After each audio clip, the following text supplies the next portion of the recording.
boa tarde a todos que estão aí assistindo online os debates da Evolucim, que acontece uma vez por mês, né, todo domingo.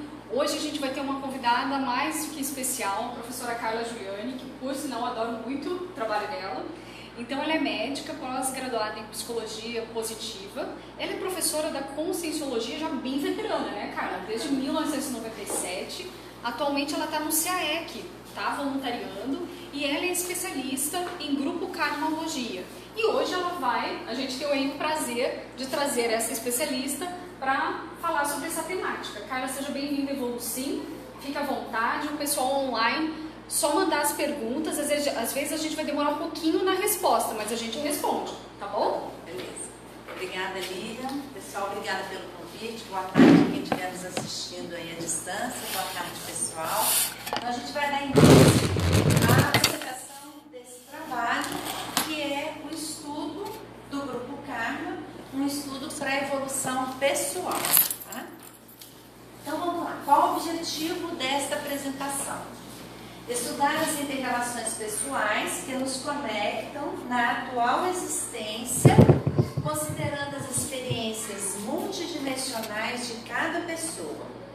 Buscar a resolução para essas interrelações através da qualificação do psicossoma e o entendimento da ruptura do ciclo vítima-algoz como ferramentas para caminhar dentro do curso Grupo Karma. Então, assim, no início parece que é meio complicado, tem muita coisa nova, mas a gente vai destrinchar tudo isso aí durante a nossa apresentação. Os tópicos abordados serão o ciclo existencial atual e a serialidade, as interrelações dentro do Grupo Karma, psicossoma e bioenergias, a ruptura do ciclo vítima e algoz e o mental soma, e as múltiplas existências e o curso Grupo Karma. Então, a primeira coisa que eu queria falar para vocês é sobre o princípio da descrença. O princípio da descrença, ele está aqui, eu não sei se é possível o pessoal ver, né? Não acredite em nada, nem mesmo no que lhe informarem na Evolucim e aqui nessa palestra. Experimente, tenha as suas próprias experiências. Todas as atividades da Conscienciologia, em todos os ambientes, nós temos esse princípio da descrença. Para que ele serve? Para chamar a consciência das pessoas à condição da criticidade.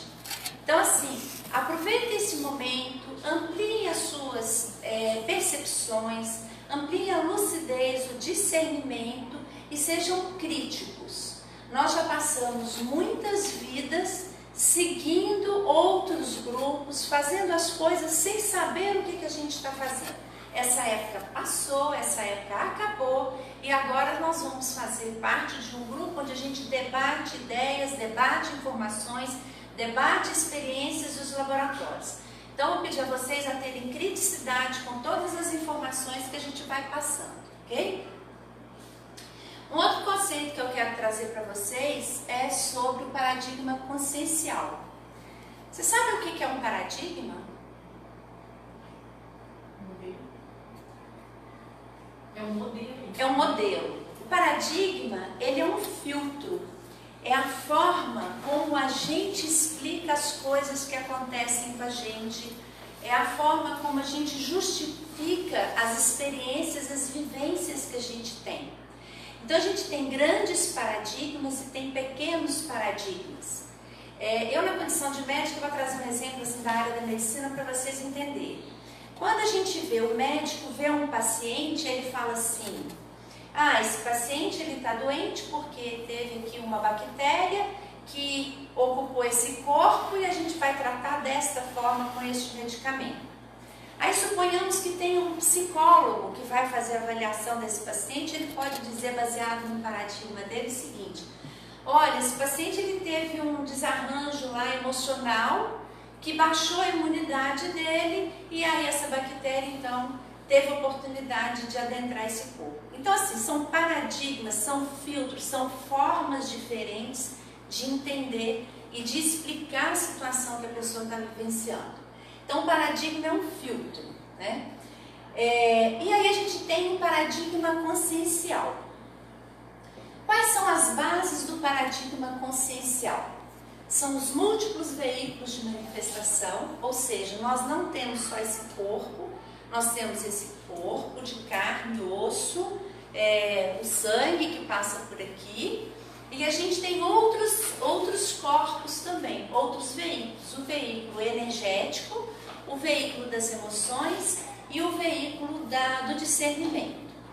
Lembrando aqui, vamos fazer um parênteses, dentro da conscienciologia existem duas realidades, né, pelo nosso paradigma, consciência e energia. Então tudo no universo ou é consciência ou é energia. O que é a consciência? Somos todos nós. Então tirando a gente, o resto é energia. E a consciência que coordena essa energia. Então, quando a gente fala na primeira base do paradigma, que são os múltiplos veículos de manifestação da consciência, ou seja, como que a consciência ela se manifesta, através de quais veículos? São esses, o corpo é um deles. Então, quando eu quero me expressar caminhando, eu estou expressando através deste corpo soma. Quando eu estou, por exemplo, no trânsito, em que eu estou lá dirigindo meu carrinho, tranquila, calma, aí vem alguém, corta e dá uma fechada, eu tenho que pisar no freio, para e tal, eu posso me alterar, xingar, saio do meu padrão de homeostase, então eu estou usando o meu veículo de manifestação das emoções, que é o psicossoma. Se ao invés disso eu falar, puxa vida, o que será que está acontecendo com esse motorista? Será que ele está aí com um problema gástrico, está precisando de ir rápido para o banheiro? Será que ele está atrasado para o trabalho dele? A gente pode pensar também, que bom que o freio do meu carro funcionou, que legal que eu fiz a revisão do carro, está tudo certo. Então, nesse momento, a gente está usando o veículo do discernimento, o mental soma. Existe também o veículo das energias, que ele é muito utilizado por outras linhas de conhecimento. Tem a acupuntura, tem a homeopatia, então tem várias outras linhas que já usam o veículo das energias, e é um veículo bem conhecido, né?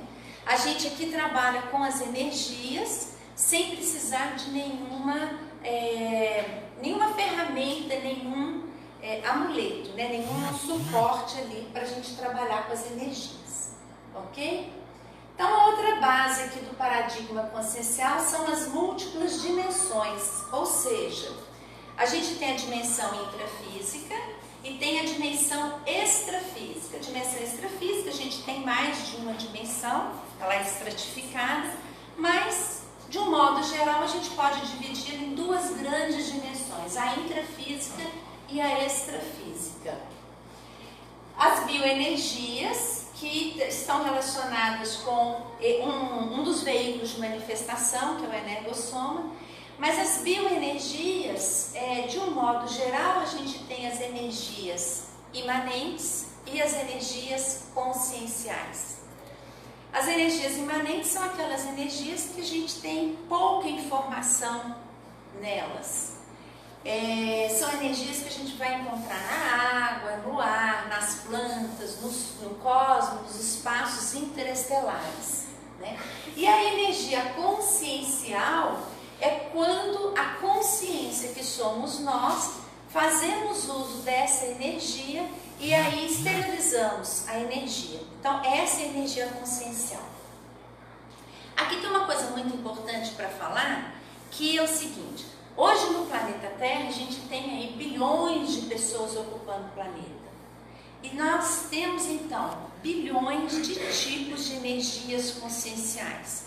Ou seja, cada um tem um padrão de energia. Cada consim tem um padrão de energia, que é diferente do padrão de energia do outro. Então, quando eu vou exteriorizar as minhas energias, quando eu vou trabalhar com as minhas energias, eu estou trabalhando com as minhas energias conscienciais. Não adianta eu querer exteriorizar a energia de outra pessoa, eu vou exteriorizar as minhas. Mais à frente nós vamos ver a importância disso aí. Tá? Uma outra base que sustenta aqui o paradigma consciencial são as múltiplas vidas. Então a gente não tem só essa vida, né, que a gente está tendo aqui no intrafísico, a gente tem vidas anteriores a essa e a gente tem vidas posteriores a essa. Então a gente trabalha com a condição das séries existenciais. Então aqui estão os 4 bases do paradigma consciencial. E a gente vai estar conversando sobre a grupo-karmologia hoje dentro do escopo do paradigma consciencial. Então, a gente vai estar abordando com base nessas 4 premissas aqui, ok? O que me atraiu dentro para que eu viesse estudar a grupo-karmologia? Na conscienciologia, a gente tem uma condição que difere a conscienciologia, a ciência conscienciológica das ciências convencionais. Uma das coisas é que na ciência conscienciológica, o pesquisador, ele é o laboratório de pesquisa e ele é o próprio objeto de pesquisa.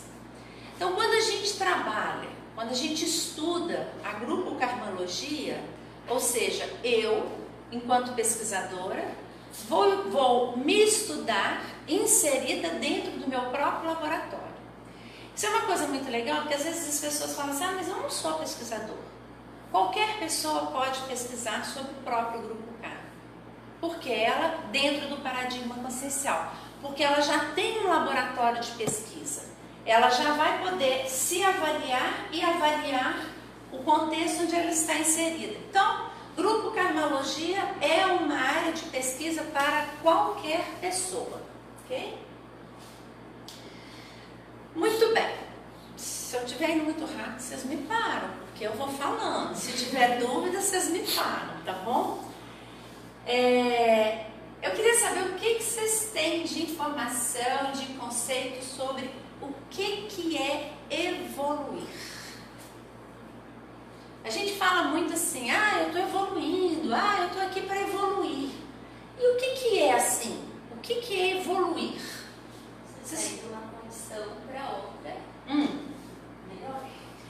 Sai de uma condição, você se encontra para uma outra condição melhor. Mas o que é evoluir consciencialmente?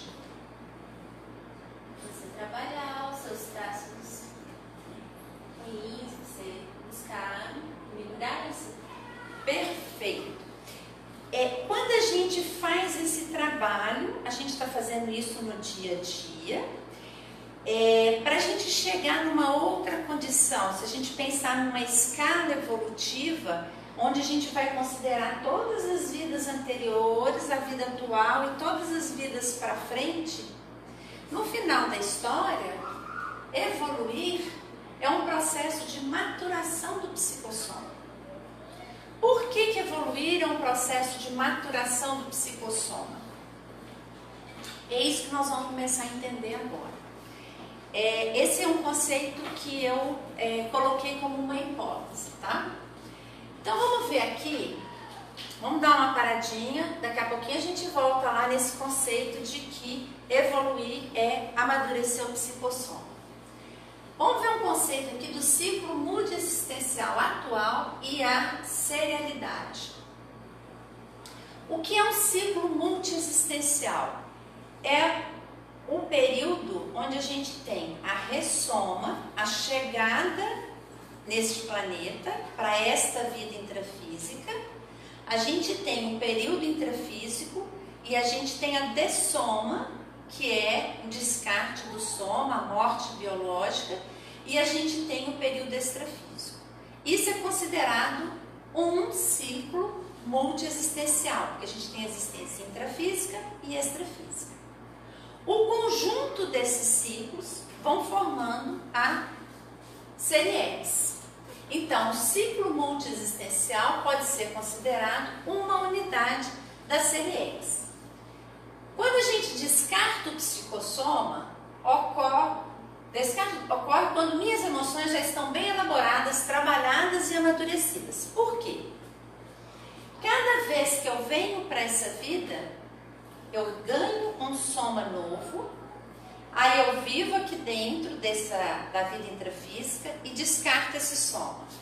vou para o período extrafísico, fico lá, faço um monte de coisa, cursos intermissivos, faço programação e volto de novo. O meu psicossoma, que é o corpo das emoções, e o meu mental soma, ele permaneceu o mesmo. Aí eu volto. Novo soma, o emergossoma, e aí emocional, o psicossoma e o mental soma. Quando eu descartar o meu psicossoma, é que eu vou estar livre desses ciclos multiexistenciais, eu vou ficar livre dessa fieira de existências e vou me manifestar só como consciência livre através do mental soma. Tudo bem. O psicossoma, sendo um veículo de manifestação das emoções, é o veículo então que eu tenho que trabalhar para eu poder evoluir. Para eu trabalhar as emoções, onde que eu vou trabalhar essas emoções? Nas inter-relações. Então, por isso que essa frase está aqui, o descarte do psicossoma, ele vai ocorrer quando as minhas emoções já estão bem elaboradas, bem trabalhadas e já estão amadurecidas. E aí eu posso então descartar e ficar livre desse processo. O amadurecimento ocorre nas inter-relações e de todas as relações possíveis ao nosso dispor, escolhemos trabalhar nesta vida com o nosso grupo familiar. Quando a gente está nesse período extrafísico, onde a gente tem uma lucidez maior, a gente faz uma programação, faz um planilhamento. Então, a próxima existência que eu tiver, o que eu vou fazer? Né? O que eu quero melhorar? Então, dentre todas as pessoas com as quais eu preciso, ou eu quero, ou eu tenho vontade de trabalhar as minhas relações, eu escolhi 2 pessoas. Olha, de todo mundo, para a próxima existência, eu quero trabalhar especificamente 2 pessoas.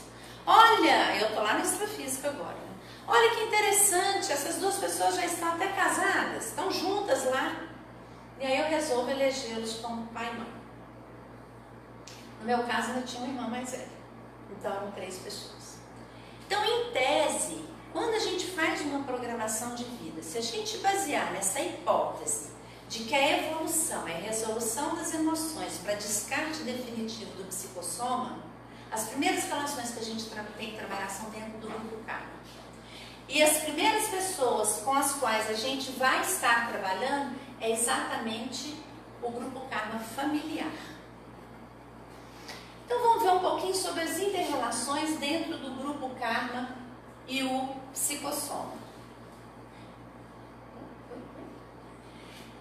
Primeira coisa, se nós somos conscientes é porque nós temos pai e mãe. Eu até agora, dentro de tudo que eu já estudei, eu ainda não conheci outra forma de chegar nesse planeta diferente da união de um óvulo com um espermatozoide para chegar aqui. Então eu preciso de ter uma mãe, preciso de ter um pai para eu chegar. Existem outras espécies que chegam por brotamento, né? São um pedaço assim e vira outro ser, né? O ser humano não tem jeito. Para chegar no planeta Terra tem que ter pai, tem que ter mãe. Independente do que aconteceu na relação, e por mais espetacular, por mais evoluída que tenha sido a minha programação existencial, que eu planejei quando eu estava no extrafísico, se a minha mãe e o meu pai não me permitirem, eu não consigo realizar essa proex no intrafísico. Então isso daqui é uma coisa bem importante da gente pensar. A proex da gente começa numa inter-relação. Eu dependo de pai e dependo de mãe para realizar o meu projeto. Muito bem. Aí eu chego nesta vida e vou ficar onde? Dentro da barriga da mãe. Dentro do soma de uma outra consciência. E vou literalmente sugar o sangue dessa outra consciência, né? Então, é a primeira relação que a gente tem quando a gente chega no intrafísico, é exatamente com a mãe. Todas as alterações, eu não vou falar de coisas muito evoluídas não, aqui agora eu estou falando de coisas assim, bem básicas, bem do dia a dia. Todas as alterações que a gente causou no soma de uma mãe, e logo depois quando a gente nasce, né, o bebezinho, eu me lembro de uma vez escutar uma pessoa dizendo assim para uma mãe, ela estava já na época de ter o filho, né? E daí a pessoa falou assim, você já parou para pensar que você vai ser o café da manhã, o almoço e o jantar do seu filho? A mãe quase teve um troço assim do meu lado. Mas é isso, é um ser humano alimentando o outro. Então isso aí é um nível de dependência. E dessa forma, a gente já nasce devendo. Aquelas pessoas que tiveram a possibilidade de serem acolhidas pelos pais ou pela mãe, tiveram uma vida tranquila, está devendo mais. Então assim, só para a gente vendo que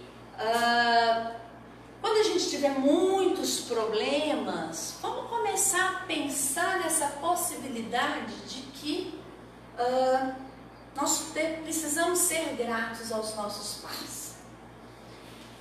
As primeiras interrelações ocorrem então dentro do útero materno, depois a gente vai para o grupo familiar. Do grupo familiar a gente vai para o grupo escolar e aí vai ampliando as nossas relações.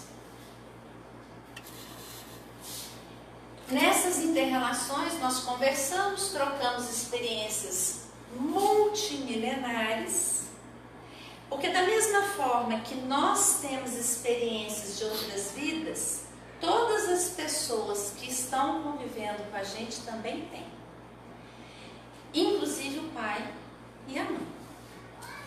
E nós evoluímos então um pouco a cada existência, a cada relação resolvida dentro do grupo karma familiar, a gente evolui um pouco. Tem uma frase no Homo Sapiens Reurbanizados que diz o seguinte: a gente não evolui aos tapas, mas por etapas. Então assim, numa existência, você sair e dar um salto quântico evolutivo, não, esquece, é devagar.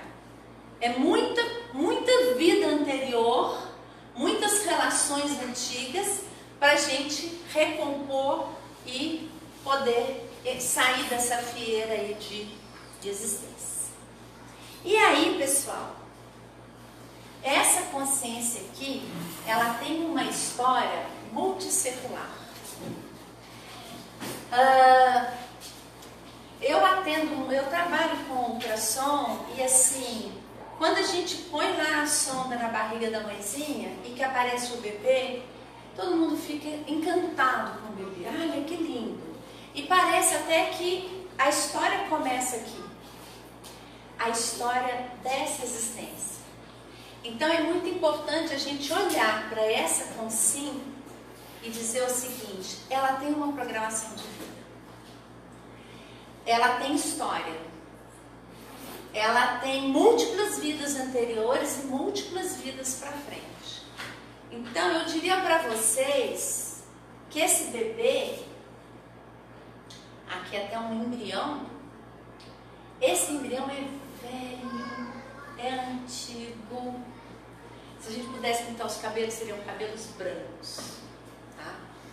Então, isso aí é uma mudança da maneira da gente olhar as consciências.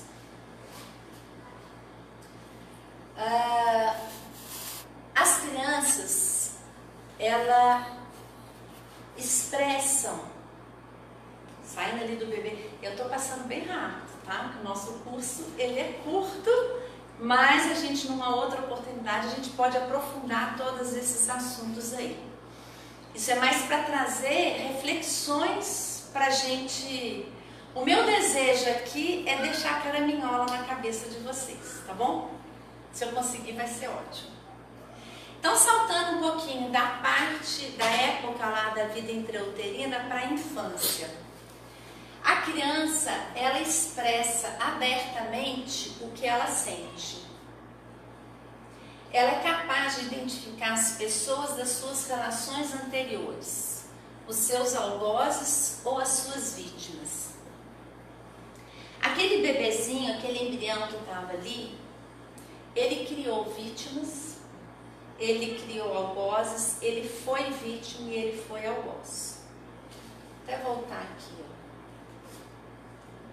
Então, essa é a realidade dessa criança, desse embrião. Vítimas em algumas épocas, algoz em outras épocas.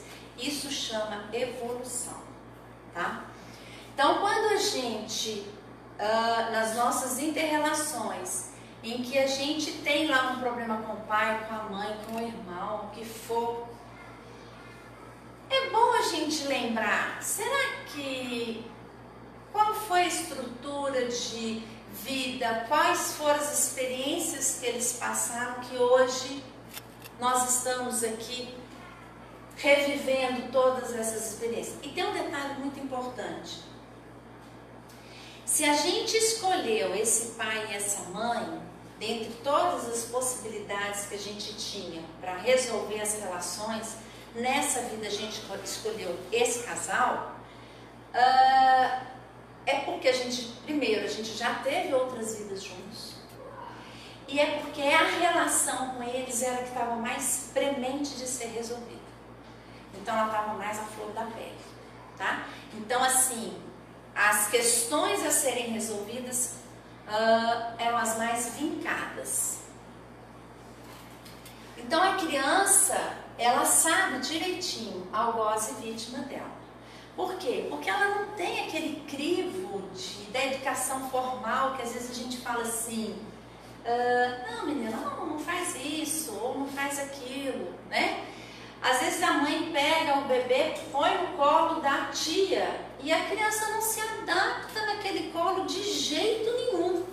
E a gente insiste em permanecer com a criança ali naquele colo. Vai saber qual foi a relação daquelas duas consciências, né? Às vezes, por que a criança se adapta bem em alguns ambientes, não se adapta em outros ambientes? Às vezes a gente quer que ela fique legal ali e para ela é um sofrimento. Então a gente observar bem a reação das crianças, porque elas são bem espontâneas, né? Aqui, então, vocês devem ser pós-graduado nessa condição, né? Bom, energia consciencial são as energias da consciência que a gente já falou. É o cartão de visita de todos nós.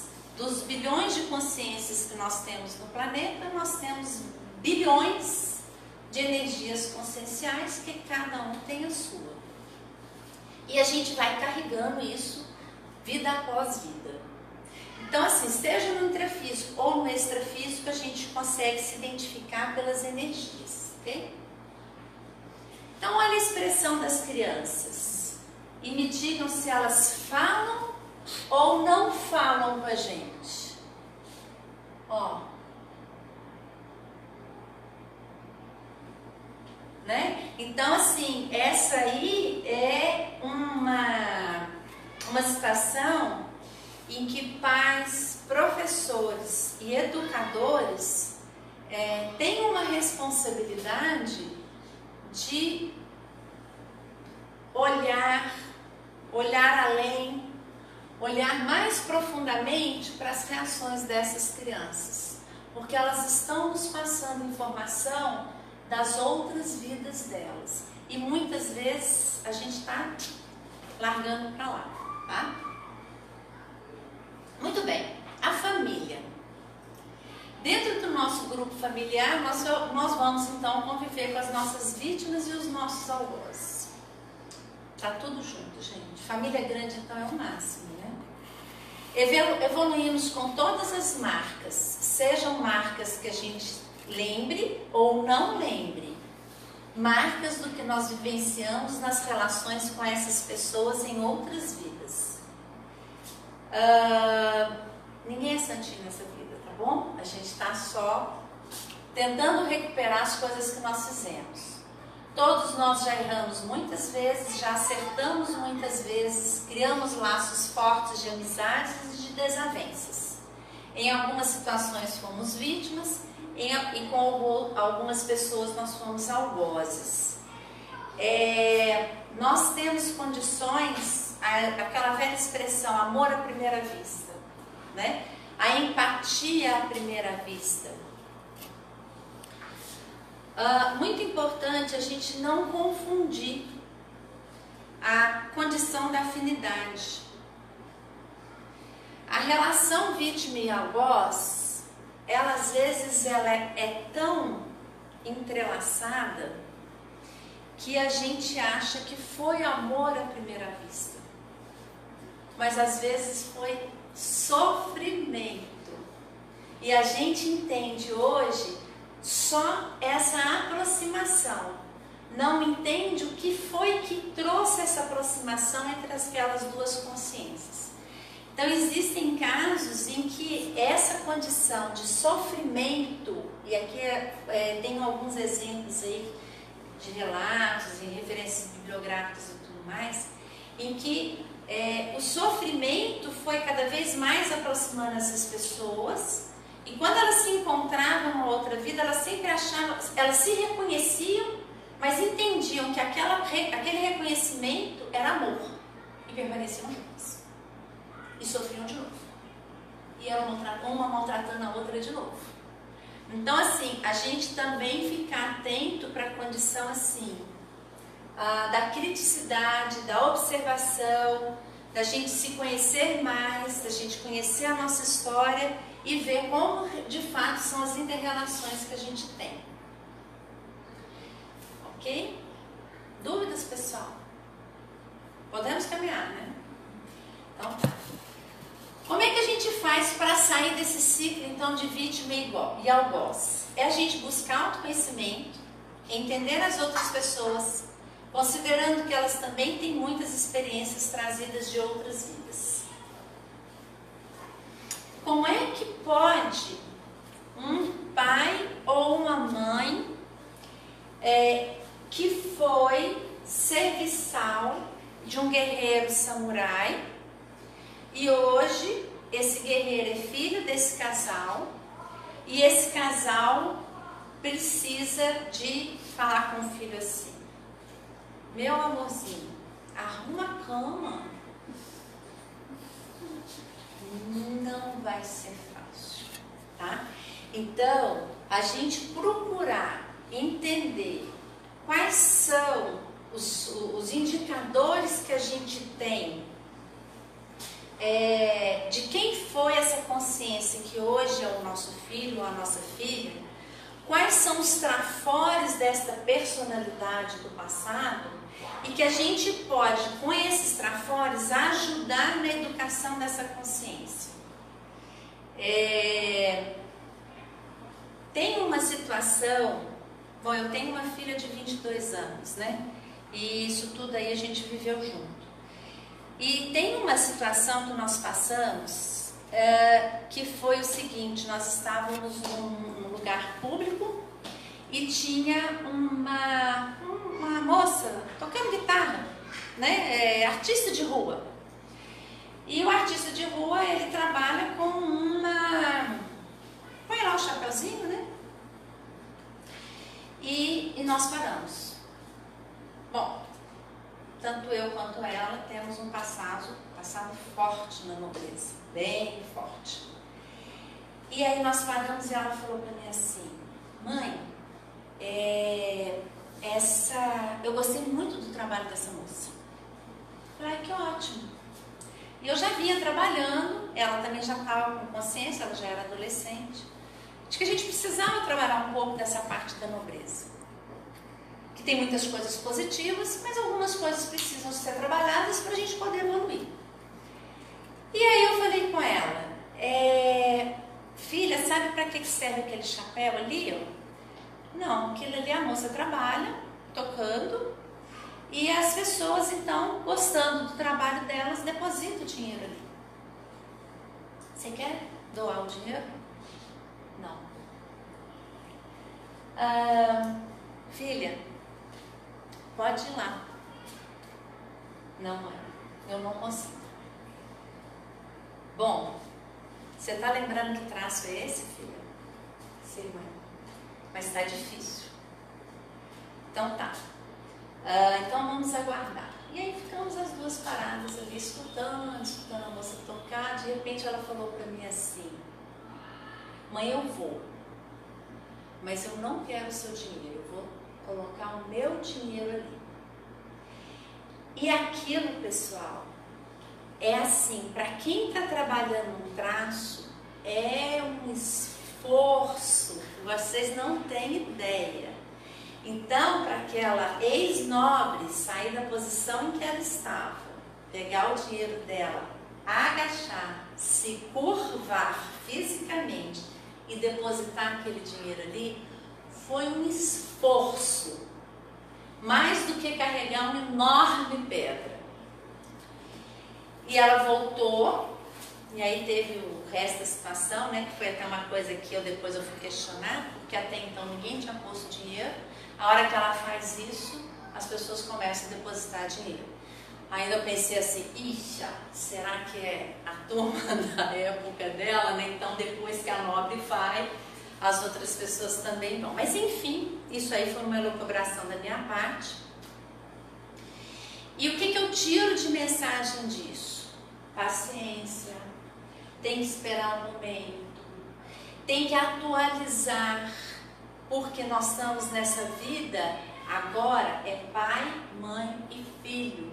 Então tem que atualizar a vida do passado, trazer para o momento presente, para poder ajudar os nossos filhos e as nossas crianças, os nossos alunos, a entenderem o que eles precisam de trabalhar.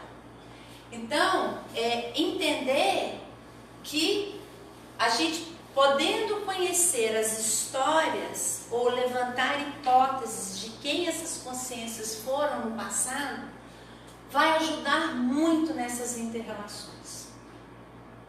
Imagina duas nobres morando na mesma casa. Tem um ditado que diz que duas grandes árvores não nascem no mesmo quintal. Então, é complexo.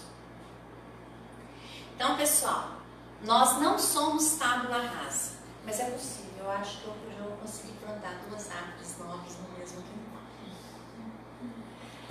Vivências não resolvidas à luz da lucidez, né, ou com lucidez, vivências não resolvidas na luz da mega fraternidade, da cosmoética, vão fazendo um amontoado de informações negativas que vão ficando vincadas na nossa história. Precisamos abrir mão desse ciclo vicioso para evoluirmos com menos desgaste.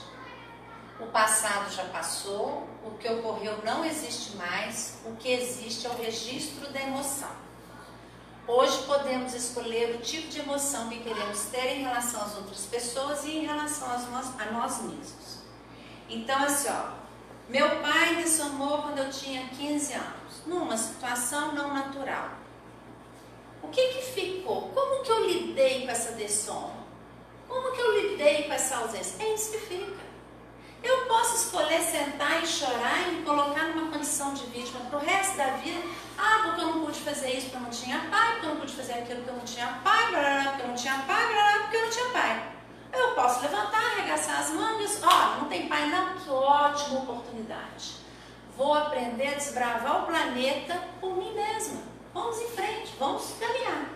Então, as situações, elas já aconteceram, elas já passaram. O que ficou foram as emoções que estão vincadas na nossa aula memória. E essas emoções a gente pode escolher que tipo de emoção eu quero ter. Então, para a gente fazer a ruptura desse ciclo vítima e algoz, a gente vai usar o mental soma. Essa frase aqui também é do Homo sapiens reorganizados. Quem procura fazer assistência enfatiza o lado de carência das pessoas e não a capacidade delas em nos aborrecer. Então, a hora que eu enxergar uma pessoa me procurando, seja de uma maneira educada, por favor, Carla, eu gostaria de conversar com você, estou precisando de uma ajuda, seja me xingando, seja batendo a porta, não me interessa a forma que ela chegou. Uma boa técnica entenda esta aproximação como um pedido de ajuda. daí a gente vai estar focando na necessidade da pessoa e não na maneira como ela chegou, às vezes agredindo e tal. Porque se a gente se sente agredido pelo outro, a gente já colocou o foco na gente, tirou o foco do outro. Então o filho chegou. Ah, tem uma outra coisa que é muito legal na criação de filho. Às vezes os pais ficam um pouco chateados. Esse aqui é. Às vezes os pais ficam um pouquinho chateados com a liberdade que os filhos têm com eles. Então a liberdade às vezes de xingar, principalmente adolescente. Xingar, extravasa e tal. Bom. Às vezes, principalmente as mães, ficam muito assim. O que eu fiz com essa pessoa? Ai, onde é que foi que eu errei? Se a gente puder olhar para esse jovem e dizer assim, que bom que esse jovem se sente à vontade para chegar até a gente e ser quem eles quiserem ser. Que bom que esse jovem confia na possibilidade de que ele pode errar, voltar e acertar e tentar de novo. Então, pai e mãe é uma possibilidade de confiança, é porto seguro. Quando a gente tira o foco do jovem, lá do filho que chegou irritado, sei lá com o quê, com milhões de mudanças hormonais e tudo mais, e a gente põe o foco na gente, a gente está focando aqui, ó, na capacidade deles de nos aborrecer. Tem na internet um negocinho, um vídeo assim recente também que eu achei muito interessante, em que o vozinho vai no supermercado e a criança berrenta, xingando e tal, chorando, esperneando, e o vozinho vai o tempo todo assim. Eu vou inventar os nomes que eu não lembro, tá? Calma, Antônio, nós já vamos para casa. Vocês viram esse vídeo? E aí a criança continua, calma, Antônio, já estamos quase acabando as compras. Vai, passa no caixa, calma, Antônio, já a gente chega, paciência, Antônio, está quase acabando. E vai ali aquele vozinho o tempo todo. Até que uma senhora se aproxima dele e fala assim, nossa, o seu netinho Antônio está precisando de alguma coisa? Não, o nome dele é Pedro, Antônio sou eu. Então era o Antônio que estava se acalmando frente à situação. Então muitas vezes a gente precisa disso. Calma, Carla, não reage, vai devagar, tá? Então aqui, ó, o cenário ele já existe, os atores já estão presentes, a maneira como eu vou lidar com as situações é que surgem as situações que surgem nas relações é que vai fazer a diferença. E aqui tem uma coisa interessante que às vezes ajuda a gente a mexer com as palavras, né? O porquê ele nos leva para o passado, para que ele vai nos levar para o futuro. Então assim, por que esse filho? Por que eu nasci nessa família? Né? Por que não? Opa, desculpa. Por que não? Né? E se eu perguntar, para que eu nasci nessa família? Para que essa consciência hoje é meu filho? Então, pelo menos abre uma possibilidade, abre uma perspectiva da gente pensar em alguma solução, alguma melhoria para a nossa relação. Então, aqui fica uma dica da gente procurar mudar o porquê que paralisa e nos remete para o passado, para a pergunta com o para quê, que vai nos levar a movimentar para frente. A vitimização é algo que nos coloca na condição de invalidez evolutiva. Quando eu opto por me colocar na posição de vítima, estou tirando de mim a opção de atuar e de agir e de melhorar. A vítima, ela para. Ela não reage. Então, ela chora, ela senta, né? Então, ela esmorece. E aí ela sai dessa condição de ser o gestor da própria evolução dela. Quando eu me coloco na posição de vítima, eu coloco alguém na condição de algoz. E aí eu opto por perpetuar a relação vítima e algoz. Então eu opto por desqualificar a relação que eu tenho com aquela pessoa. Primeira vez que eu vi isso daqui, eu tive um impacto. Eu falei, puxa, mas a vítima não é a coitadinha? Não, a primeira que ela coloca o outro, ela elege o algoz dela. A vítima elege o algoz.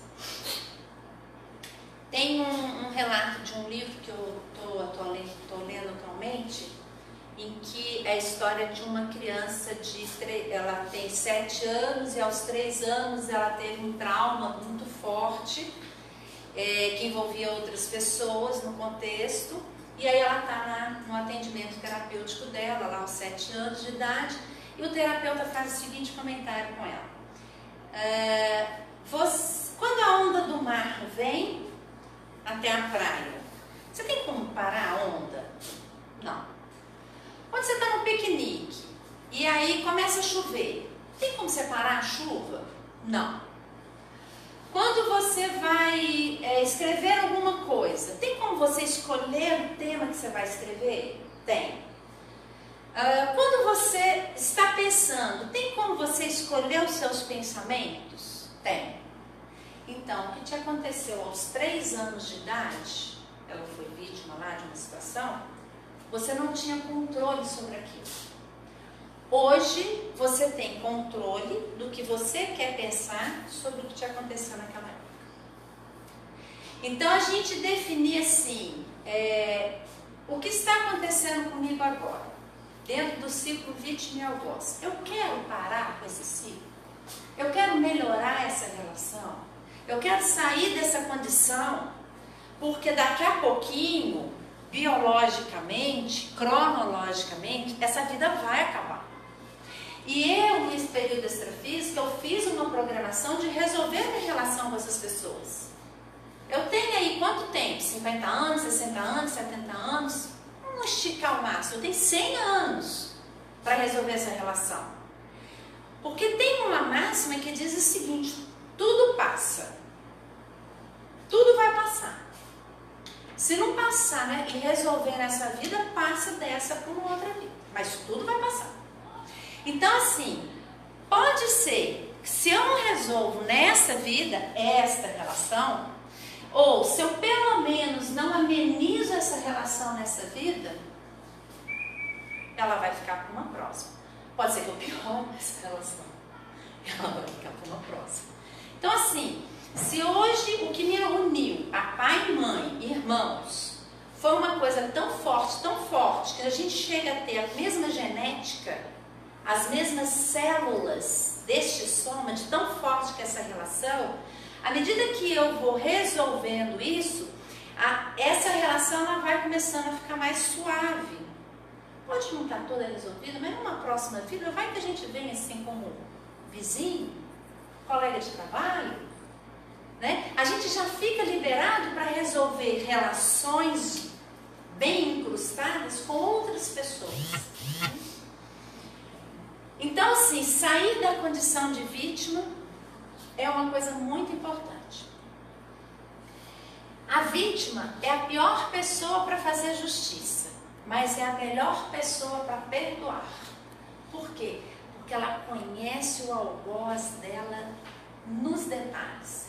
E pelo fato dela conhecer o algoz dela, se ela for fazer justiça, se ela for apontar, mas você...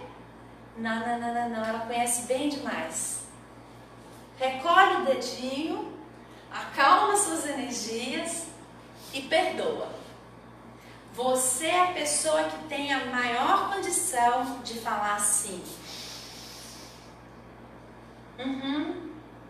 tá tudo bem, tá tudo em paz.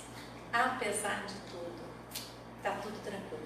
Porque a gente conhece. É aquela situação em que a gente fala assim: eu tenho a faca e o queijo na mão para dar a devolutiva lá e na mesma moeda. E você fala: não vou fazer. Aí você abre mão. Então isso aí é um processo de enfraquecimento desse ciclo de vítima e algoz.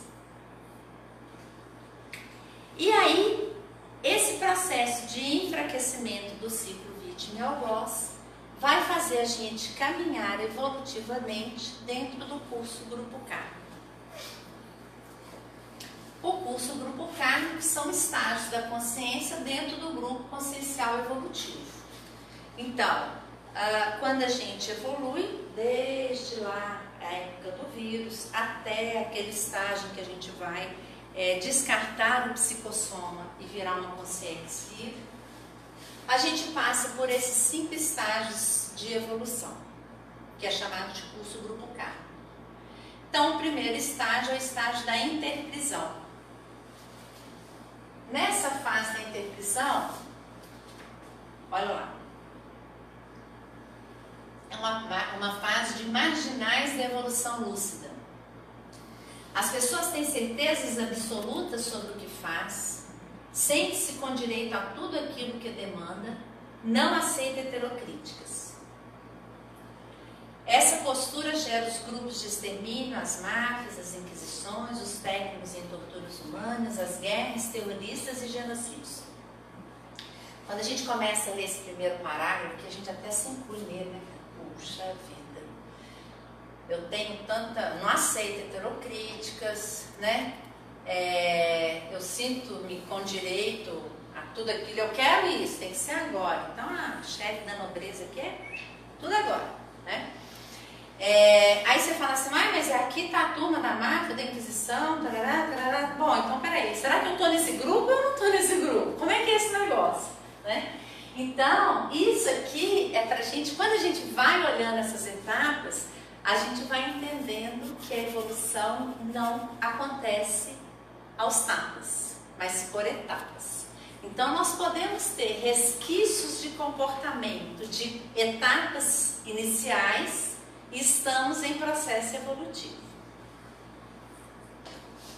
Então, essa é a primeira fase. Depois a gente passa pela fase da vitimização, ou auto-vitimização. A consciência ela começa a duvidar do acerto de suas escolhas. De líder, ela passa a ser vítima da própria máquina antissocial que ajudou a montar. É um longo período de revertério. Então, ela vai passar pela condição de começar a sentir na pele aquilo que ela produziu, aquilo que ela proporcionou. Nessa fase aqui, é mais ou menos quando a gente produz as coisas e numa outra vida a gente vem usufruir daquilo que a gente produziu de mal produzido, vamos dizer assim. E aí vem a fase da recomposição. A consciência deixa de ser vítima direta para atender às suas antigas vítimas.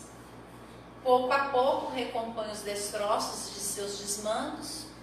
Neste período procura-se desensinar o que ensinou errado, exige da consciência imensa paciência e persistência.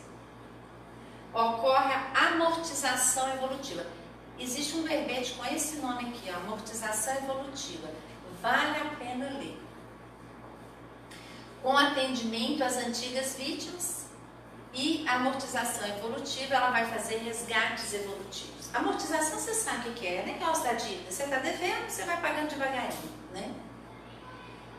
É impraticável haver amortizações evolutivas entre as consciências sem o neopensene. Se a gente precisa pensar diferente do que a gente pensa para que a gente possa reconstruir coisas novas e coisas diferentes. Se a gente... Tem uma frase que fala assim, a maneira de pensar que criou um problema não pode ser a mesma para achar a solução. Então você tem que mudar a maneira de pensar para que você consiga achar a solução para aquele problema. Tem 2 livros aqui, eu não sei se vocês conhecem, tem aqui no Evolucinho, Frio Pode Ser Quente? Sim. Tem.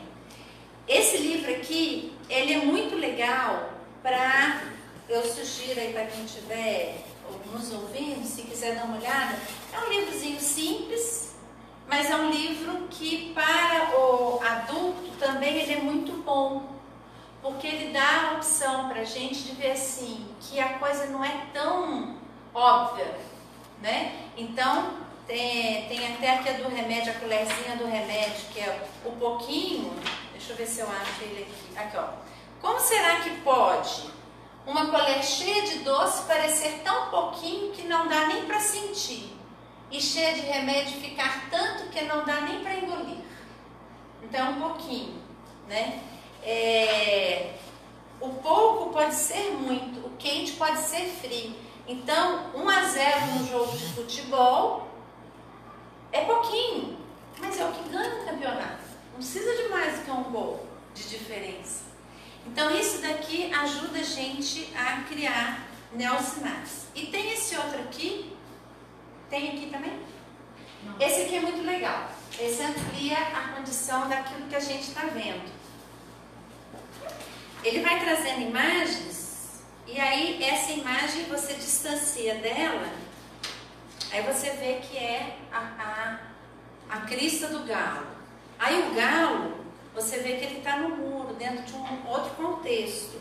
Aí esse contexto é o que as crianças estão vendo na janela. Então é como se você fosse distanciando esse livro. Todas as imagens começam nessa daqui, e aí vai ampliando, ampliando, ampliando. Então isso daqui ajuda a gente a enxergar além dessa visão, monovisão. Estou enxergando só isso aqui. Deixa eu enxergar quem está na minha frente com múltiplas existências, múltiplas experiências, marcas, registros. Quais os registros que eu causei para essa consciência? Então isso daqui vai fazer o nosso cérebro ampliar. É um livro que você olha, não tem nada, não tem nem palavras, tá? Mas é um livro que vai fazendo esse exercício de mudança. Okay? Tem muita coisa nessa linha para que a gente pode estar trabalhando com essa parte de pensar diferente. Então aqui na recomposição, todos sempre temos como amortizar a nossa dívida evolutiva. Todo débito interconsciencial antifraterno ou anticosmoético é amortizável. Nada de chorar as pitangas, o que está feito, vamos em frente e vamos amortizar a dívida, ok?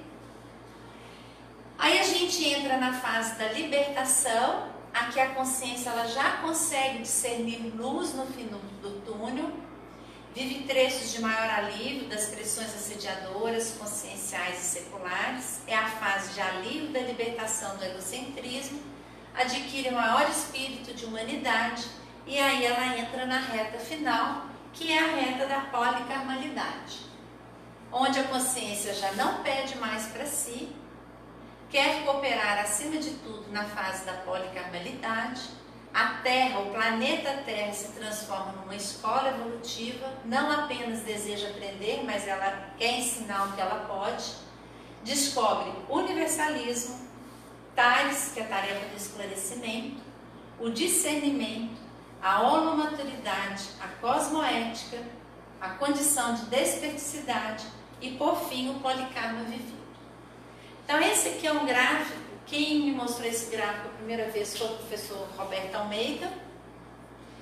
E ele, aqui é a linha da evolução e aqui em cima a linha, é tempo e evolução. Evolução e tempo. Então, você começa na interprisão, vitimização e recomposição. Ela se eu não me engano, o nome disso aqui é uma parábola, não é uma reta. A gente não evolui assim, a gente evolui assim. Por quê? A gente passa séculos nessa primeira fase aqui. Séculos, vai e volta. Acho que séculos atualmente é pouco, porque as pessoas estão vivendo um século numa vida intrafísica, né? Antigamente, quando se vivia 50, 60 anos, 30 anos e tal, você falava em séculos. Então, acho que é um pouco mais. A gente passa um período bem grande aqui nessa fase de interprisão, vitimização e recomposição. Nessa fase da recomposição, a gente começa a sentir cheiro de cosmoética. O que é cosmoética? A gente começa a entender. E aí é muito bom e ajuda muito a gente nessa fase da recomposição. A gente tem um negócio chamado Código Pessoal de Cosmoética, que é um código onde a gente vai criar normas, vai criar regras, a gente mesmo cria, baseado naquilo que a gente quer melhorar, e essas regras nós vamos utilizá-las exatamente naqueles períodos de crise, onde a gente quer trabalhar aquilo que a gente está ali, naquele momento bem atrapalhado, aí você lembra assim, puxa, mas eu quero trabalhar, como é que eu faço? Ah, minha regrinha está aqui. Então são regras que a gente cria para a gente mesmo, tá? A gente tem código pessoal de cosmoética, tem código grupal de cosmoética, existe curso para ajudar a criar esses códigos, né, Lívia? A Lília é uma das professoras desse curso, tá? A gente tem, então, depois a fase da libertação, da policarmalidade, ela avança um pouquinho mais rápido do que esse período todo aqui. Porque você já entrou numa fase em que você tem mais lucidez e mais consciência. Aqui entra, por hipótese, o entendimento da mega-fraternidade, do para-direito, que é um direito, regras e normas que vão além das regras do direito intrafísico, são regras que regem o cosmos e a humanidade. E aí a gente começa, na fase da libertação, a gente começa a entender um pouco disso daqui, e a hora que a gente entra na fase da policarmalidade, a gente então está numa condição de poder virar consciência livre. Muito bem, como eu falei, a gente evolui por etapas. Então pode ser que a gente esteja na fase da recomposição, ainda com traços de vitimização e já com relampejos de fases da libertação. Então, isso daí a gente vai achar exemplos da nossa vida que nos colocam às vezes assim, eu estou aqui, tem resquícios de interprisão. Mas já consigo ter extrapolação do que é uma mega fraternidade, tá? Então a escala evolutiva é essa daí. Pessoal, dúvidas, questões? Agora tem 25 minutos, se vocês falarem o que vocês quiserem. Senão eu continuo falando. Tem mais 2 livros que eu trouxe, que tinha um terceiro também que eu queria trazer, que é um livro chamado Por que Tenho Medo de Lhe Dizer Quem Sou. Um livro antigo. Esse livro eu ganhei quando eu tinha 13 anos. O que mais me chamou a atenção nesse livro, aos 13 anos de idade, foi uma historinha que falava assim, o cara estava andando e ele e um amigo, e ele passava na banca de jornal, cumprimentava o jornaleiro e o jornaleiro respondia o bom dia dele de uma maneira muito ríspida. E aí o amigo dele falou assim, mas você sempre cumprimenta o jornaleiro? Sim, sempre cumprimento. E ele é sempre ríspido assim com você? Ele é sempre ríspido comigo. E por que você continua cumprimentando o jornaleiro? É porque eu não quero que ele decida como eu devo agir. Então isso lá na minha adolescência, eu ganhei esse livro, de toda a parte do livro foi o que eu guardei, e eu trago isso aí comigo. Então assim, é aquela história da gente focar na necessidade do outro. Não permitir que as pessoas decidam a maneira como a gente vai agir. Tá? Isso é uma coisa bem legal. O livro chama Por que Tenho Medo de Lhe Dizer Quem Sou, do John Paul. Esse aqui, a influência dos padrões familiares na sua vida atual. Esse aqui é um livro bem interessante. Ele tem muita coisa que a gente vê aqui, não com os termos que a gente trabalha, mas ele fala dessa perpetuação das informações na aula memória. É um livro bem interessante. E esse daqui é um outro livro que eu gosto muito, eu indico muito esse livro aqui para muitas pessoas, ele está bem usadinho, bem velhinho, Além da Maternidade. Esse livro aqui, Optando por uma Vida Sem Filhos. O que é a história dela? Ela é uma pessoa que ela tem tem boa saúde, tem uma condição financeira boa, é casada, quer dizer, tem um companheiro dela, um parceiro, e ela então opta por não ter filhos. Ou seja, ela não tinha nenhum problema, nada que a impedisse de ter filhos. E ela opta por não ter filhos. Então o livro, ele fala aspectos, vamos dizer, positivos e negativos de ter filhos e aspectos positivos e negativos de não ter filhos. Né? E ela fala, você escolhe, é uma escolha. A hora que você escolher, você abre mão de algumas coisas para ter outras. Então, esse aqui é um livro que ele traz muito a condição assim, da libertação da obrigatoriedade social, que ainda existe muito, a cobrança. Casou, tem aquela sequência, né? Nada evolutiva de obrigações. Casou, tem que ter filho, veio o primeiro filho, cadê o segundo? Teve o segundo, cadê o terceiro? E aí vai, tá? Então tem coisas práticas nesse livro.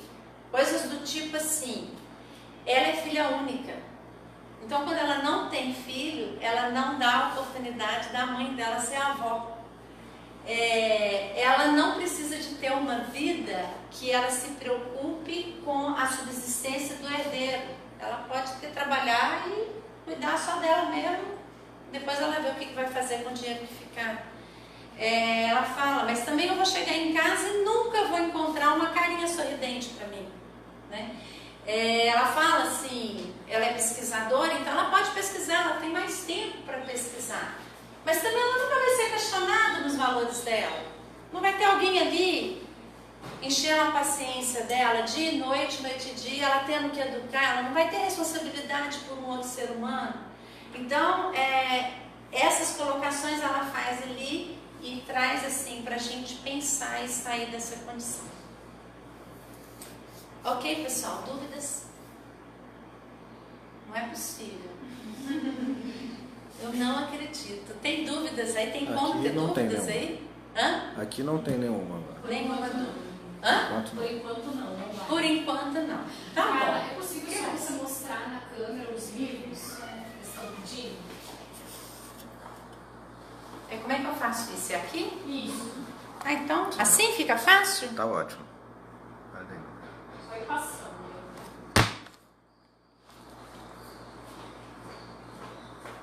Deu. Esse aqui chama Zoom.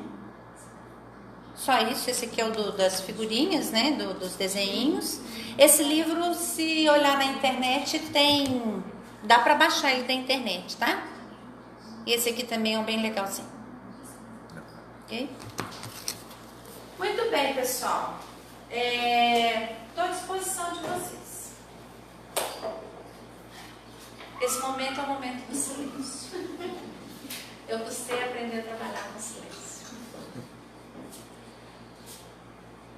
Está muito ocupada pensando. A palestra foi excelente, assim, muito bem estruturada, faz realmente a gente pensar, né, e rever também algumas questões. E o que mais me chamou a atenção aí foi essa questão que você fala, até anotei que a frase eu vou escutar no grupo, né? A gente sabe assim, mas quando você volta no ponto, né, às vezes até naquele momento que a gente está precisando, é muito bom. Quem procura fazer assistência enfatiza o lado da carência das pessoas e não a capacidade delas de nos aborrecer. Eu acho que isso, em geral, tanto do lado de cá, dentro de casa, na família, quanto fora, isso deveria assim, tem que ficar gravado na memória. Porque é muito fácil você fazer assistência para Quando tudo tá bem, né? Tudo tá bem, né? Difícil quando a pessoa tá aí te apedrejando, batendo, fazendo pirraça, ou do lado de fora, você fazendo tudo para agradar a pessoa, para ajudar e a pessoa ir te dando fincada, né? Pelas costas, enfim. É difícil quando a nossa vítima, que nos conhece tão bem, está nos mostrando exatamente o que a gente tem que trabalhar. É verdade. E aí você se irrita. Irrita. E aí, doeu, pega que é teu. Né? Então, a hora que você olha a condição e fala assim, tô colocando como hipótese, né? Que quem tá fazendo isso é a nossa ex-vítima, né? Mas a hora que você olha e fala assim, Vou contar um exemplo para você, uma coisa que aconteceu comigo que foi muito engraçada. Engraçado sim, né? Me fez refletir muito. Eu estava com uma pessoa próxima que estava próxima, mas assim, não tão próxima, né? Uma pessoa do meu convívio. E ela é uma jovem, 20 e poucos anos, e teve um diagnóstico de um câncer maligno. E aí eu fiquei toda assim, nossa, coitada, jovem, aquilo assim, né? Em vez de eu pensar como consciência, pensar na oportunidade que ela ia ter de rever um monte de coisas da vida dela, eu fiquei com pena. Na verdade foi isso. Eu fiquei com pena, e aí, com pena você faz muito pouca assistência. E aí eu quis ser solidária e falei com ela assim, olha, se você precisar de alguma coisa, conte comigo. Ela olhou para mim e falou assim, você também, se precisar de alguma coisa, conte comigo. Eu falei, mas quem que é o assistente que não assistiu daqui? Né? Então, quer dizer, ela não se colocou na condição de vítima, em hipótese alguma. E foi simpática, foi agradável. Assim, ela falou comigo com todo afeto, mas aquilo me fez pensar, aquilo me fez voltar a um rearranjo do meu eixo. Né? Que às vezes a gente também quer ser assistente, mas de uma maneira assim, meia boca, sabe? A gente perde essa visão da consciência de uma forma integral e olha aquilo ali, puxa vida, ela vai dessomar.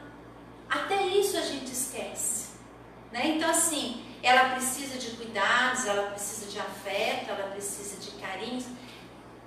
Precisa, nós precisamos da convivência, a gente precisa do calor humano uns dos outros, né? A maneira mais rápida de você matar, assim, acabar com a vida de uma pessoa, não dando um tiro nela, tá? Mas pega uma pessoa, isola ela. Mas não é isolar, colocar lá no alto do morro, não. É assim, se ela entrar aqui, ninguém cumprimenta, ninguém dá bola, ignora a pessoa. Aonde ela for na comunidade, ela é ignorada. Ela definha rapidamente e dessoma. Então, a gente precisa dessas relações, dessas convivências com as pessoas, tá? Então, assim, na hora que a pessoa está ali no momento da crise, está ali no momento de mais frágil, em que ela se depara com a realidade dela e provavelmente o pouco tempo que ela tem de vida intrafísica, se ela foi uma pessoa que postergou as resoluções dos conflitos dela, e aí de repente ela está quase chegando aqui, né? Porque o que é um diagnóstico de uma doença terminal? É avisar, oi, sua vida tem limite, a de todos nós tem, mas a gente leva a vida como se não tivesse, né? E aí daquela pessoa ali um aviso, passar um aviso para ela, opa, sua vida tem limite, tá lembrando? O que você vai fazer agora? E aí ela se depara com a realidade dela, o que ela fez, o que ela não fez, às vezes ela precisa sim de um afeto, de um apoio. Isso é importante. Agora que esse afeto, esse apoio seja útil, né? Tem aí na internet rolando vários vídeos da Ana Cláudia Arantes, Quintana Arantes, sobre cuidados paliativos. Se vocês não assistiram, vale a pena assistir. Tá? Ana Cláudia, eu não sei se é Quintana Arantes ou Arantes Quintana, uma coisa assim. Mas se colocar lá, ela é uma médica. Ela foi coordenadora do setor de cuidados paliativos do Albert Einstein e ela trabalha só nessa parte. Então ela fala assim como é o cuidado paliativo, diferente do que muita gente pensa, que às vezes assim, trocar paliativo, cuidado paliativo, não tem mais o que fazer, então é cuidado paliativo. Não, não é isso. Cuidado paliativo é você dar condições à pessoa numa fase em que a medicina não tem mais nada para fazer por ela, e você vai dar a ela condições dela viver até o dia dela morrer. Então, que ela morra com vida. Cuidado paliativo basicamente é isso. Então, é você dar dignidade, é diminuir dor, e aí tem uma série de coisas. Então, estudar cuidados paliativos faz a gente reperspectivar os nossos relacionamentos todos anteriores. Quem puder, tiver disponibilidade, tempo, interesse, pegue os livros. Tem um livro dela que é Morte, um Dia que Vale a Pena Viver. Trabalha bem com isso daí, tá? Ok? O que mais? A turma do fundamento. Eu passei algum tempo com muita dificuldade de... Eu achava que quando as pessoas ficavam em silêncio na aula da gente, é porque assim, puxa, falei nada, e agora o que eu faço? Eu ficava aqui suando. Agora eu fico muito tranquila, porque a gente tem que aprender a deixar as pessoas pensarem. É muito importante, a gente estar entrando numa era em que é tudo muito rápido, né? E a gente não deixa as pessoas pensarem, não dá tempo das pessoas metabolizarem o que elas estão aprendendo. E o processo de aprendizado, ele, quando você lê um livro, você só de fato vai aprender alguma coisa a hora que você põe aquilo em prática. Para colocar aquilo em prática, você tem que entender, tem que dar um tempo aqui de elaboração para você colocar aquilo em prática. A hora que você põe em prática, de fato, você aprendeu. Então, a vida hoje está muito rápida. Então, hoje eu fico bem tranquila. Se vocês não quiserem perguntar nada, eu vou ficando falando aqui, porque tem um pessoal lá, senão eles vão achar que caiu na internet. A gente vai fazendo algum som aqui, mas é tranquilo. Você podia aprofundar mais nessa questão de amortização evolutiva, dar mais dicas pra gente? Eu vejo assim que a gente tem a questão da cultura familiar e tem a cultura, né, a própria cultura do nosso país, e aí ainda tem o nosso planeta, né? Então a gente fica todo meio que cristalizado dentro de culturas e culturas, e mudar o pensamento não é uma coisa fácil, né? E assim, para o pessoal que está assistindo, para a gente, você pode falar mais assim, para a gente conseguir dar um Primeira, mais rápido aí nessa... Primeira coisa, qual é o pensamento que você quer mudar? O seu, o da sua família, ou da comunidade, do planeta? Qual o pensamento que você quer mudar? Eu acho que tem que partir de mim, né? Porque acho que quando parte de mim, eu dou o exemplo e aí as coisas conseguem mais rápido. Lembra quando a gente falou que no universo existe consciência e energia e que a consciência é que coordena e administra a energia?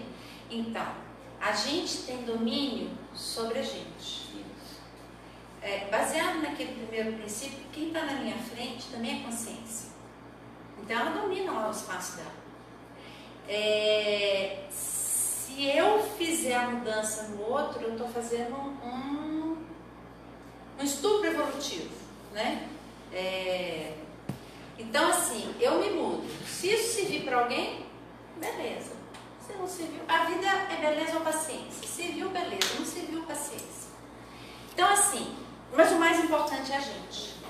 Porque tem um outro princípio que se a gente vai se mudando, aquilo vai funcionando igual a pedrinha quando cai na água. Ela vai reverberando e vai mudando. Bom, isso aí dentro da família. É muito legal quando as pessoas... Eu costumo dizer o seguinte, Dani, a gente tem a condição da desperticidade, do ser desperto, né? Aquele que está desassediado, permanente, total. Eu falo assim, deve ser muito mais fácil você ser desperto perto do desperto. Porque ser desperto perto do assediado deve dar mais trabalho. Então, dentro de um grupo, quanto mais desperto tem, imagino eu que vai ficando mais fácil, porque já está todo mundo mais ou menos com uma maneira de pensar, uma maneira de funcionar, uma maneira de agir otimizada. É a mesma coisa. Quando você, dentro da sua família, você tem uma família que ela já vem assim, mais aberta a diálogo, ou que você pode construir enquanto chefe, líder dessa família, um ambiente de mais diálogo, de abertismo, de poder conhecer, né? Aquela condição do jovem que chega, aí você acolhe, espera, num outro momento você conversa, paciência, né? Então, quando existe esse ambiente, fica muito fácil, ou fica um pouco mais fácil de você conversar sobre assuntos divergentes. Quando eu me casei, meu marido, ele falou pra mim assim, eu tô com 26 anos de casada, então a lata de Nescau ainda era daquelas que tinha uma tampa de alumínio assim, que você enfiava um objeto, puxava assim, e tinha uma outra lâmina de alumínio que você arrancava aquela coisa, né? Hoje em dia só fazia assim. E aí ele pegou a colher, a concha da colher, deu um cabo, pegou a concha aqui e colocou aquilo ali e fez assim. Eu falei, não pode, estraga o talher. Ele falou, de onde você tirou isso? Eu falei, ué, na minha família eu aprendi assim, isso estraga o talher. Ele falou, não estraga, não estraga. É a minha crença, é no que eu acredito, eu fui educada assim, todas as vezes que eu tentei fazer desse jeito eu apanhei, eu aprendi, foi assim e não pode fazer. Aí ele olhou para mim e falou assim, olha, na minha família nós sempre abrimos com a concha da colher e nunca teve problema. Falei, agora, como resolver o impasse? Ele falou assim, vamos sair e comprar um jogo de talheres novos. E por quê? Porque todos os que nós compramos, o cabo é um plástico grosso que não entra aqui no buraquinho da lata de Nescau. A gente já estava numa pindaíba financeira, falei, não, deixa, vamos experimentar para ver se a concha da colher estraga ou não estraga. Então, são coisas assim, simples, mas eram duas crenças que estavam se juntando para formar um novo contexto dali para frente. Né? Então, é no diálogo. Não tem uma coisa assim, como é que eu funciono, como é que você funciona e vamos juntos agora. É abrir mão um pouco do que tinha, ou experimentar um novo. E aí é interessante porque a hora que entra a terceira figura na história, que é a figura do filho, como educar um filho? Como passar as crenças que a gente trouxe, os valores que a gente trouxe, para aquela consciência que está chegando, que está uma paragenética. Então é assim, é a minha com a dele, passando para ela, junto com todo o histórico que ela tem. E agora vamos todos juntos educar essa consciência. Não é uma coisa muito fácil. Então assim, quando a experiência que a gente teve com o filho foi uma experiência em que a gente questionou muito entre nós dois os nossos valores. Porque a hora que era para passar uma informação, não tinha volta não. Então tinha que estar muito bem conversado aqui, muito bem discutido, muito bem entendido e passado. Então lá em casa, assim, o não é não. Pouquíssimos nãos, mas o não é não. Então aquela coisa assim, mãe, eu posso isso? Não. Ah, eu posso? Sua mãe já disse que não. Agora, quando falar não? Porque às vezes a gente fala o não agora, daqui a 10 minutos a gente fala sim. Então assim, o não tem que ter valor aquilo ali. Né? De fato é não? Eu acho que dá para contornar. Não, acho que pode ser de outra forma. Vamos pensar? De fato, é para dizer um não ou é para dizer um sim? E aí você fica afim. Quando a gente faz esse exercício, a gente revê os nossos valores, os nossos princípios, as nossas crenças que nos trazem para essa realidade de hoje. Entendeu? Então, assim, eu acho que ter filho é uma opção, né? Cada um aí com a sua história, com as suas vivências multi-existenciais. Mas ter filho de uma maneira responsável não é fácil. Não é fácil, que eu vou entrar em processos de autoenfrentamento muito grande, né? Então, assim, é desafiador. Quem tem filho aí, acho que a maioria aqui da turma mais velha sabe do que eu estou falando, né? Então, principalmente dentro de uma instituição como essa daqui. Ter filhos como se abre uma caixa de presente, eu acho um negócio assim, uau! Ok? Respondi. Tudo bem? Gente, vocês não vão acreditar, podemos passar para a parte prática. Tem uma parte prática aqui em que a gente vai trabalhar um exercício que é a mobilização básica de energias. Esse exercício, eu gostaria de convidar quem estiver à distância, vir intrafisicamente, vem conhecer a Evolucim, vem participar das atividades, venha conhecer o que é esse trabalho de energia, que eu acho que ele não é transmitido, não é isso? Tá. Então, venham conhecer esse trabalho de energia, porque é um trabalho que ajuda muito nesse processo das relações grupo-kármicas, onde a gente consegue voltar à nossa condição homeostática das nossas energias. E isso aí nos ajuda muito nas inter-relações quando elas ficam um pouco desarmonizadas. É um exercício simples, é um exercício básico, chama mobilização básica das energias, mas é muito útil, ok? Então venham, agora a gente vai encerrar aqui, mas ficam convidados para virem a Foz do Iguaçu, ok? Obrigada pela presença de vocês.